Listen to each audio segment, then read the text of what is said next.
part 5 of How I Married a Man That Didn't Exist. We ended up deciding going to Culver's for lunch. That's where he wanted to go. That was one of his favorite restaurants, I guess. So we all pack up and the girls ride in the car. One of the girls rides in the car with Emily, and me, Rob, and his other daughter are in his car.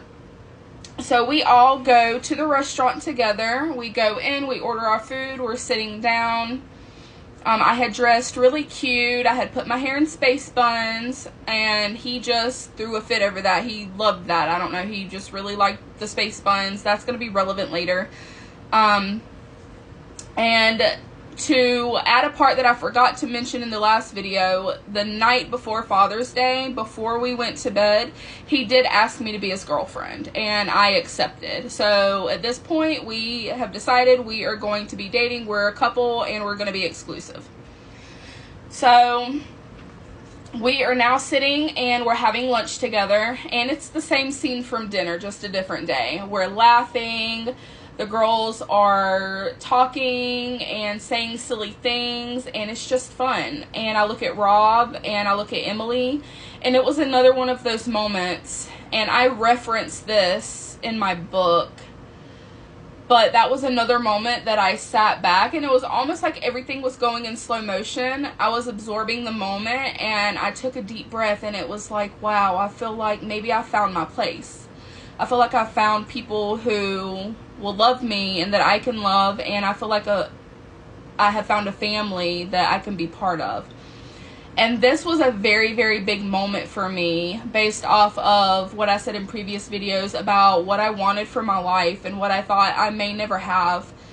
This was the turning moment where I felt like, had I not had this moment and this epiphany and feeling that I had that was so intense, I may not have pushed through what's coming next as much, or even if at all.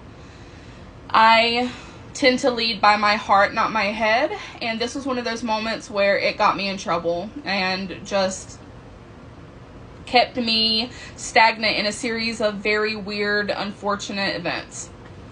After lunch, me, Rob, and one of the daughters went back to his car. He was having a lot of heartburn at this time. Like, he just really wasn't feeling good. So we ended up going by CVS, and I ran in the store and I got some Prilosec. And I came back out, and I insisted on getting this medication for him. So this was once again another gesture of like, wow, you really didn't have to do that. And he was very, very grateful and thankful for that, and his mom was too.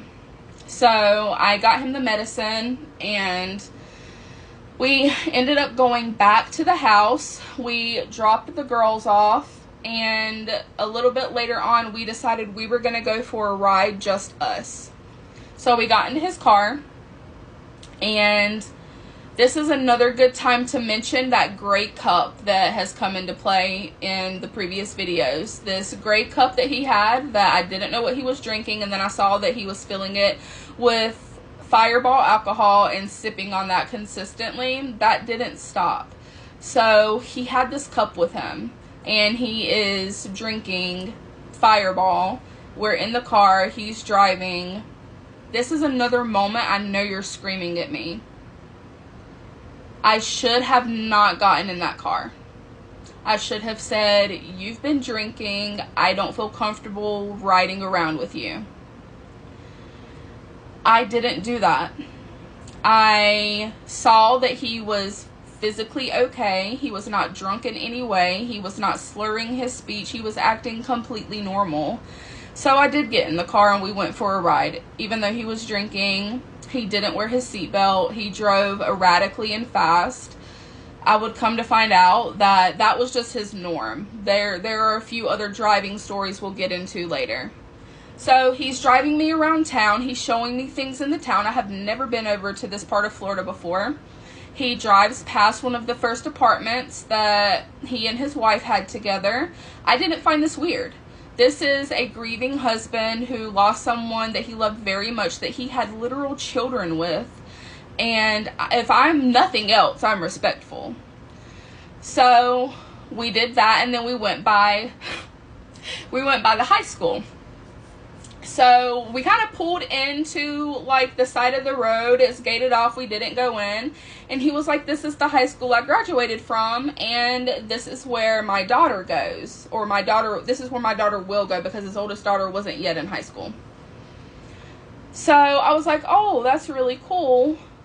And then it dawned on me, and I didn't say anything in the moment. I was like, his daughter goes to this school, but he lives almost an hour away, and he has the kids. So how is his daughter coming to this school? Is he bringing her down here? Is the grandma going to pick her up in the morning and taking her?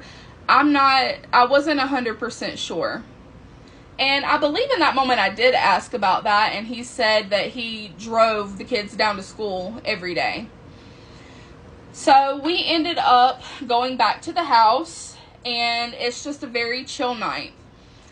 He is continuously drinking. It hasn't stopped. He is napping a lot. He's falling asleep a lot. The first day, I thought he was just tired.